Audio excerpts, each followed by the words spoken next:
I can't think of a worse time to come to Portland, Oregon or Vancouver, Washington and buy a house. In this video today, I'm going to go through the staggering statistics that we saw last year and what we're going to see 2022 and going forward. It's downright scary. There's a lot of people moving here.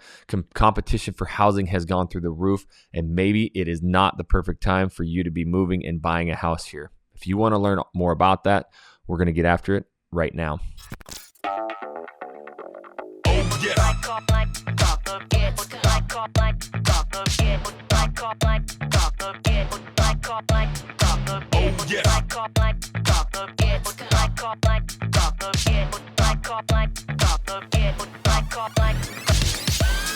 What's up, everybody? This is Jackson Wilkie with the Real Agent Now Group right here in Portland. If you want to learn everything about Portland, Oregon and Vancouver, Washington, then this is the channel for you, and I'd consider subscribing. And we have helped over 200 different families, clients move to Portland and Vancouver in these competitive markets. So if you do want help with that, make sure you do give us a call, shoot us a text, send us an email.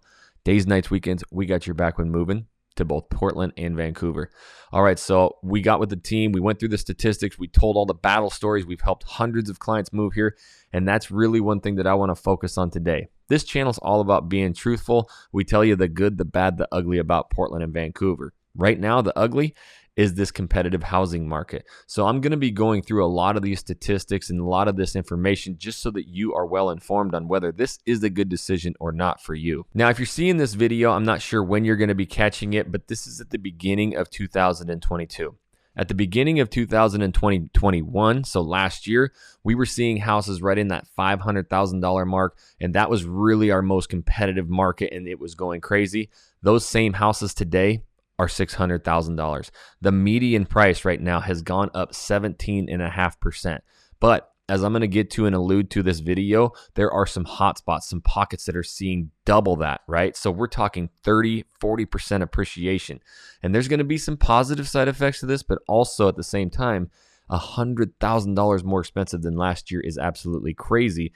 And it could make it a terrible time for you to come purchase a home. Right now in the Portland metro, a little bit less maybe in some of the areas of Vancouver, but really what we've seen in Vancouver is caught up. People are just as excited as they are about the Portland metro, and there are little pocket areas that we were talking about 2 years ago that were absolutely nothing that are now some of the most expensive areas to live. We'll get into that. Right now, the hot spot is really that $600,000 to $650,000 house. And what you're really seeing with this, that's that 3-bedroom, 2-bath house, maybe 4-bedroom in depending areas that's going to be, around 1,600, 1,800 square foot. Again, these are reasons you got to reach out to us because there are pockets that have completely different styles of living and space.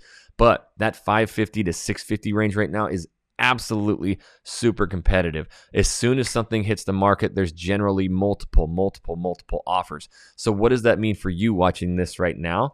That means that coming from out of state typically puts you behind the 8 ball because you have to think about this. If a listing agent has a whole pile of offers and they go, all right, these people are all local, they've seen the house, they like it, and oh, these people are not from in the state here, they may not have even seen the house, they come here, they're not going to like it, they could back out, right? That's the fear that listing agents have. And when there's a plethora of different offers to choose from, that can put you behind the 8 ball.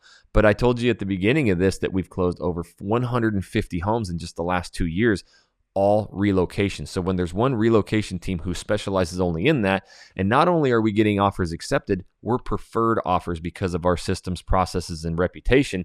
That becomes very, very important to your little toolkit there. So remember that as well. You have to be prepared, right? If there's going to be 50 offers there, sometimes it's not always just the highest cash amount.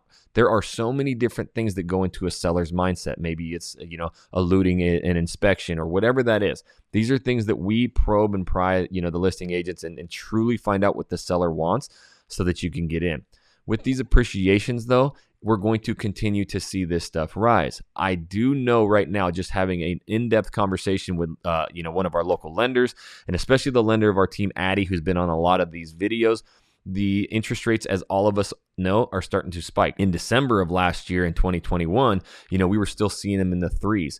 We've seen in just the last 2 months a 0.5% spike. We are also wanting, and not we, but what we're hearing and coming from the lending side, maybe it could go a whole nother half point. There may be 2-3 more adjustments. So that could be a full 1%. That absolutely terrifies people. When they hear that, now they're starting to go gung-ho of, I've got to get this percentage right now. Today in February, we're looking at the low 4s, so 4 to 4.2%. This could continue to increase. What does that look like? I actually did the math, and I'm going to just write this or grab my notes. I did a $600,000 loan. Again, this is no taxes. This is no mortgage insurance. This is no nothing. Just general 30 years, what you could see with a 1 point increase in the interest rates. What this means is if you had it at a $600,000 loan right now at 5%, you're going to be looking at right around $3,300 a month. And if it was at 4.2% or 4%, 1 point less, you're at $2,934. So that's a difference of $261 a month. That seems kind of crazy, right? But when you really start diving into this, okay, you're moving here, maybe you're going to wait 6 months in rent or 12 months in rent and then try and find that home. Well, that's a total, if you times that by 12 months, of $3,132 extra that you'll pay this year if that goes up 1%. So by getting in a little bit earlier, you're going to save that $3,000.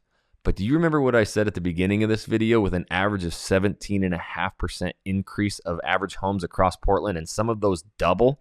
You're talking $100,000 to $150,000 of equity. So that's the one thing that you need to know too, as well as maybe this is the worst time to buy because it's so competitive and interest rates are going up.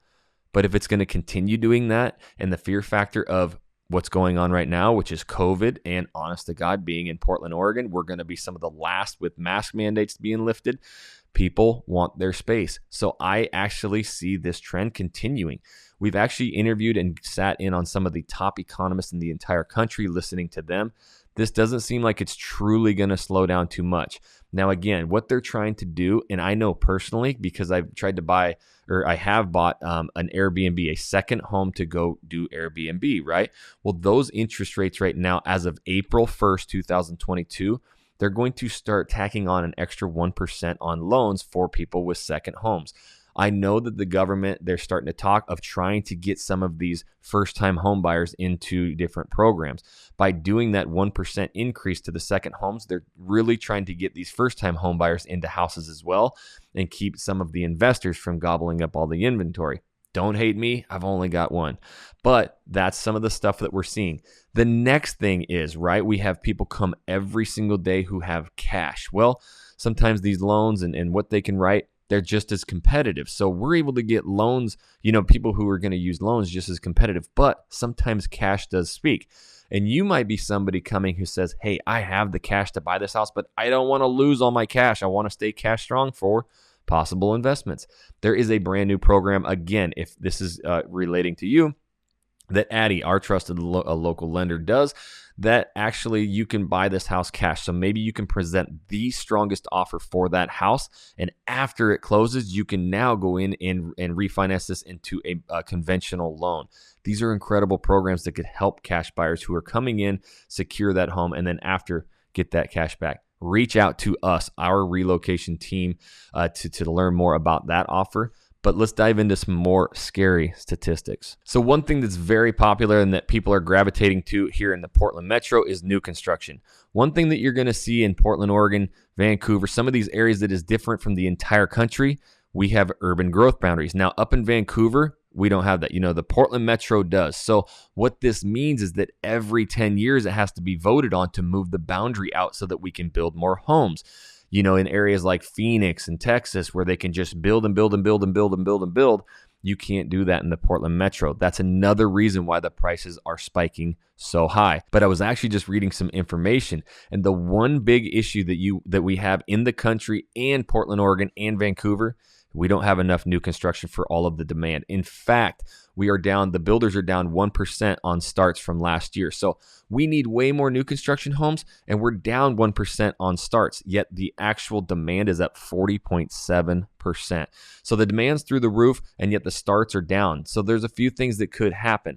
If you put in a deposit for a new construction home and you end up backing out, that is something that the builder can now relist, right? Let's walk through this scenario.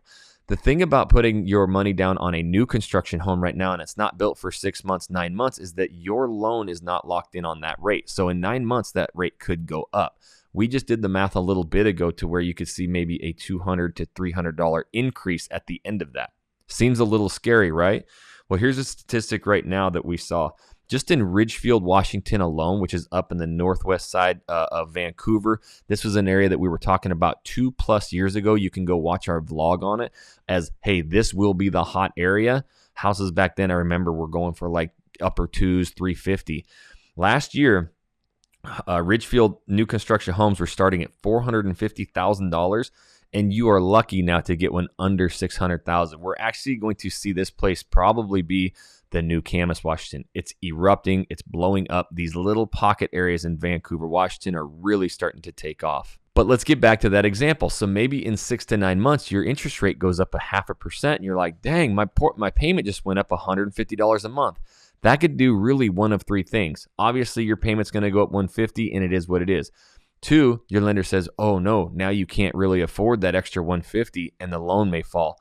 3, you may look at that $150 and say, hey, even though the lender says I'm good, that just doesn't fit into my budget. So you may end up selling or dropping out of that deal. But here's the thing.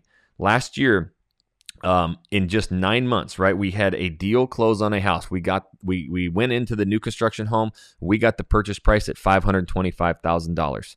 In 9 months when that closed, yes, the interest rate ticked up a little bit. Those same houses right next door that are being built are starting at $625,000. In 9 months, they're $100,000 more. So right now, with limited supply and the demand so high, if somebody drops out of that house, the builder's literally just going to take that price point up to where it is at market value and probably sell it like this. It's going to take an incredible amount of people dropping out of these houses to really make some kind of issue on that. But with the demand so high, I don't really see it happening. Now, if you go back and watch a video I did about 1.5 years ago with a top economist, he actually went and said that in the next 10 years, Portland, Oregon could handle, not expect, but handle another 700,000 residents. With this many people coming in, that's going to continue to grow. So you have to really take this all into, perspective. I want to move there. My job's there. What are my number one goals? If I just want to rent, rent's going out of control and it's almost damn near impossible to find. But at the same time, the equity's building up. All these examples that I'm giving, like one that we got a listing that we're starting right now, we're listing this property at $749,000. We're expecting a lot of offers. It's in Wilsonville, Oregon. That's another area that's just erupting. Very, very beautiful, just south of Portland. They bought that house at the end of 2019 for $575,000. So you're talking $160,000, $180,000 in equity in just 2 years. So this is what people are seeing and using as vehicles to get ahead. Now they can sell these. They're moving, new job or whatever. Again, this may be the worst time for you to buy. It may be the absolute best time. What it really boils down to is your personal decisions and actually having those tough conversations. This is what we specialize in. We absolutely love. When you reach out to us, all we're doing is probing you and asking you, what do you like? What do you not like? What kind of area do you need to be close to? What kind of home? Boom. We can basically label it down to 2 or 3 streets. Like, I know the spot instead of moving to the wrong area. This is also what we do is we build a competitive plan, right? We have a local lender. The big box lenders that you see out there online, they promise you these incredibly low rates. You better look at the back end because they could be cooking you for $10,000 to $15,000 on top of your closing costs just to kind of buy down a point and save you a little money. And at the end of the day, again, we have to compete with local people. So when we go there and our local lender not only calls the listing agent and says, yep, this loan's going through, they all know our local lender, so they know his loan's closed. That's why we're getting hundreds of people moved here and dozens of offers accepted every month. And here, let me pull it back into our perspective as real estate agents. There's a lot of real estate agents out there right now whose businesses have completely flatlined. They can't get an offer accepted and they're having to quit and find a job.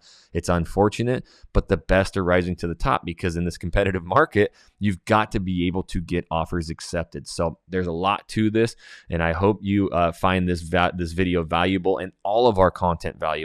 We are the #1 relocation team here in Vancouver, Washington, and Portland, Oregon. So if you want any information, you just want to pick our brain, you're moving here, you need help buying that house, then you got to reach out to us. The only way we can help you, give us a call, shoot us a text, send us an email. Days, nights, weekends, we got your back when moving to Portland and Vancouver. And until the next video, guys, we'll catch you later.